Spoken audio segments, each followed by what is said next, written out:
Okay,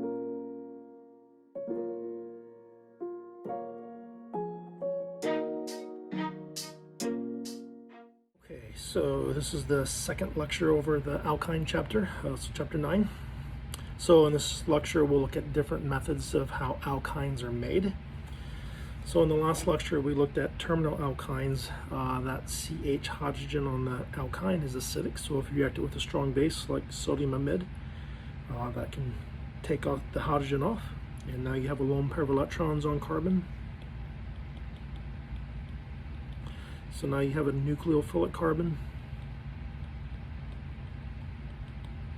and it's a very strong or a very good nucleophile, so it can do SN2 reactions. So if you react that with a methyl primary or secondary alkyl halide, then you can take that lone pair of electrons on carbon, act as a nucleophile, so we can attack carbon and kick the bromine off.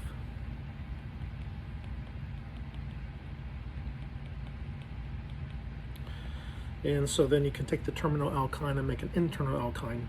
And one significance of it is that you made a carbon-carbon bond. And so that allows you to take a simple molecule and make a more elaborate organic molecule. So it can be a very powerful reaction in organic synthesis. So any reaction that makes carbon-carbon bonds is a very important reaction in organic chemistry. Okay, so that's another example. If we took acetylene with two acidic hydrogens, so if we react it with one equivalent of NH2 and deprotonate one of the ends, and then react that with an alkyl halide, so do an SN2, and then you still have an acidic hydrogen, so if you react that with another equivalent of NH2 minus, then you can take the second hydrogen off,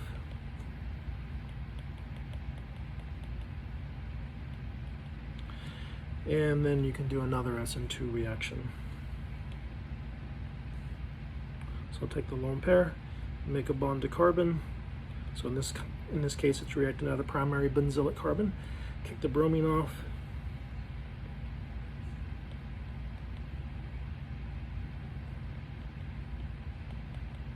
and that would be your final alkyne. Okay, so this would be alkylation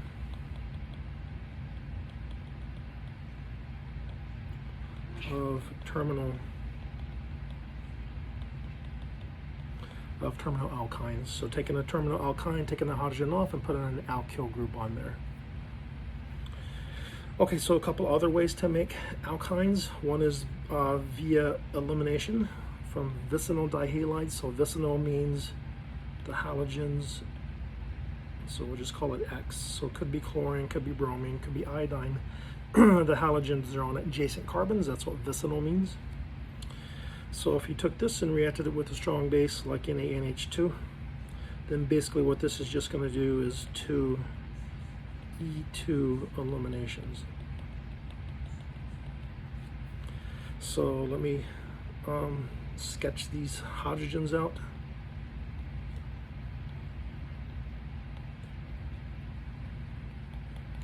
Since we need them if we're going to sketch the mechanism. So if you take this and react it with NH2 minus, so we'll take a lone pair and make a bond to one of the hydrogens on one of the carbons with the bromine, and then the two electrons in the CH bond become a carbon-carbon double bond. So if you notice, the arrow starts on the bond and it ends up on the CC bond, meaning you're going to make a double bond there. And then we're going to take the two electrons in the carbon-bromine bond, and bromine's going to leave and take those electrons with it. So all of that's happening at the same time, so that's the characteristic of an E2 elimination. So now you have CH3C with a bromine on that carbon still, a double bond between these two carbons, and that has a hydrogen and a CH3 on it still. And so now you just repeat the process with the other hydrogen that's anti to the bromine. So another equivalent of NH2 minus. And take off this hydrogen. These electrons become a triple bond, and then you lose the bromine. And now you have an alkyne. So anytime you see a vicinal dihalide, oops, so we'll just call it X. Then, and a base, doesn't have to be sodium amide, just some very strong base. Sometimes you might see like tert butoxide used, so just some very strong base. Then you should just recognize, okay, you're going to lose HX, and then you're going to lose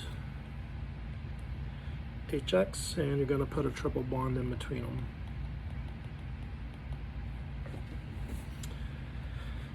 Okay, so you can also synthesize alkynes from what are known as geminal dihalides. So geminal means the two halogens are on the same carbon, or whatever it is. Geminal just means the two things are on the same carbon. And so this is just going to be the same basic process, so it's just going to be 2 E2 eliminations. So again, let me sketch out these hydrogens so that we can draw the mechanism. So it's going to be hydrogens on a carbon adjacent to the bromine, to the leaving group.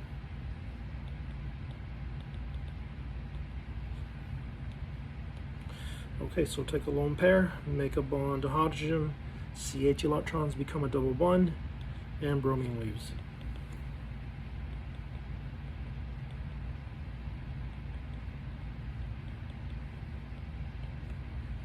And then repeat the process.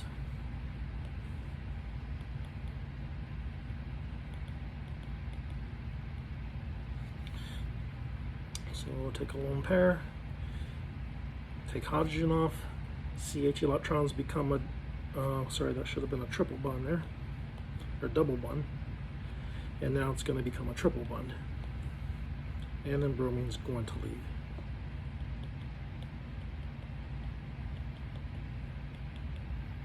And that will be your alkyne product. Okay, so if we did this sequence of reactions, so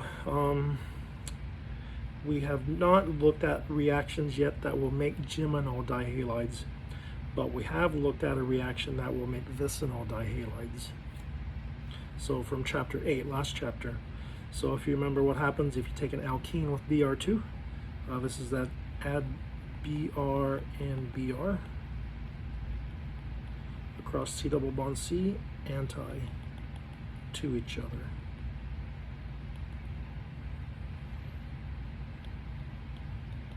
So you can't really tell that it's anti-addition in this particular molecule because there is no stereochemistry at that carbon.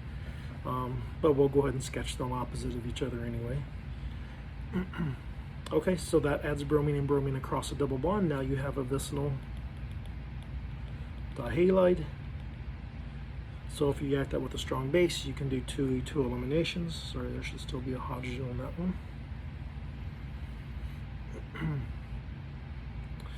Okay, so let me sketch these hydrogens out as well. So a base is going to take a hydrogen, right, those electrons become a double bond and bromine leaves.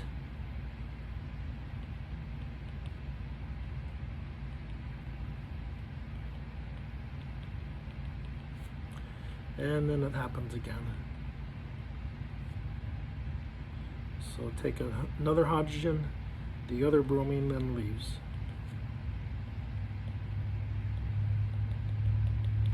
And that would be, so now you've converted an alkene into an alkyne by going through a vicinal dihalide compound. Okay, so that's how you make alkynes. So basically 3 different ways: either alkylating a terminal alkyne, or by 2E2 eliminations from a vicinal dihalide, or 2E2 eliminations from a geminal dihalide. So let's take that and now use that to do a synthesis. Okay, so this synthesis is going to require 1, 2, 3, 4, 5, 6 steps in this synthesis. Probably would not ask you to do a 6-step synthesis on your test. Probably 3 or 4 steps is about where I would try to limit it at. But this will be a good example of how well you need to know organic reactions if you want to be able to do synthesis. So if you want to make a alkyne, so first of all, if you notice, the carbon structure is not changed.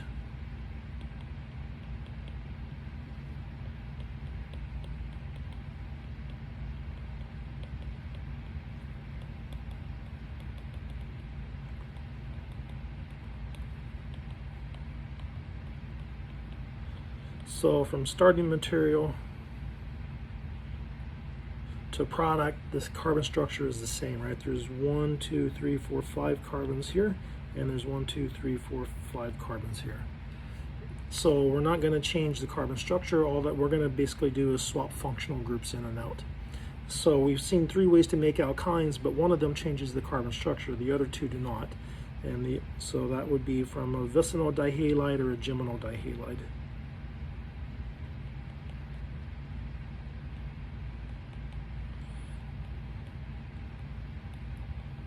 So if we had that vicinal dihalide, we could make this alkyne, right?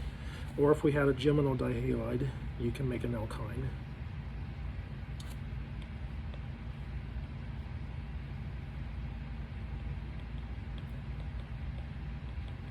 So you could have considered that, or you could have considered that. So you could have put the 2 bromines on the N carbon, or so carbon 1 or carbon 2, or you could have had the vicinal dihalide.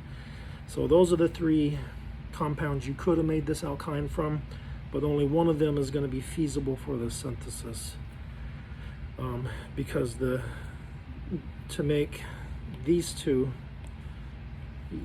the only way that we know how to make geminal dihalides is from reactions of alkynes. So you would have to make this alkyne in order to make these geminal dihalides, so that doesn't make sense. So you want to, so you're going to have to go through the vicinal dihalide to make this. So how do you make vicinal dihalides? You make vicinal dihalides from alkenes. So if you had that alkene, you could have made this vicinal dihalide by Br2, right? At bromine and bromine across the double bond. Okay, well, where do you make alkenes from? So this is a chapter 8 reaction. So if you had the vicinal dihalide, then you need strong base, right? NaNH2. So that's a chapter 9 reaction. So how do you make alkenes? Well, that's a chapter 7 reaction. You make alkenes from E1 and E2 eliminations.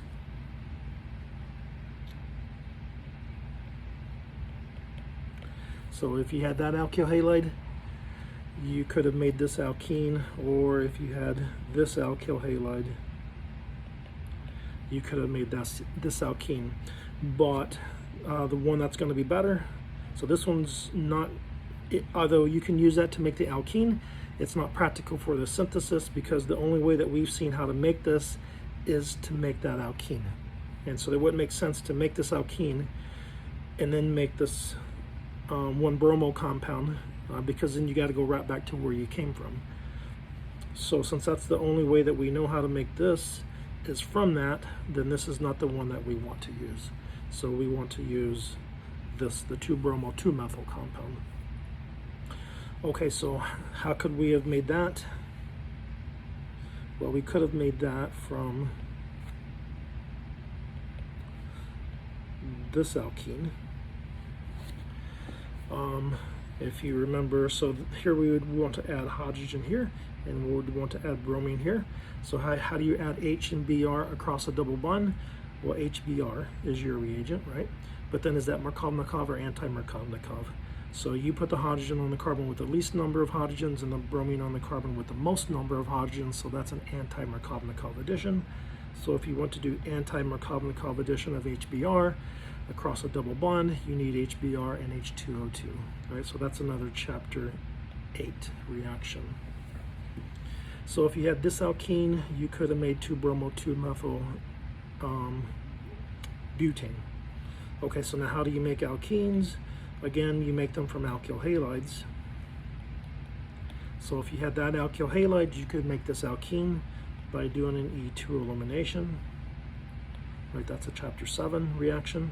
Oh, sorry, we didn't do this one. So how do you do this transformation? How do you go from 2-bromo-2-methyl butane to 1,2,3-methyl-1-butene? So if you do an E2 elimination, you could put the double bond at A or B to go to this alkene. So how do you put the double bond at A? So if you put the double bond at B, that would be a tri-substituted alkene. If you put the double bond at A, that would be a mono-substituted alkene. And that would be the one you want to make. So that's the least substituted alkene. How do you make the least substituted alkene? You do a Hofmann elimination. So how do you do a Hofmann elimination?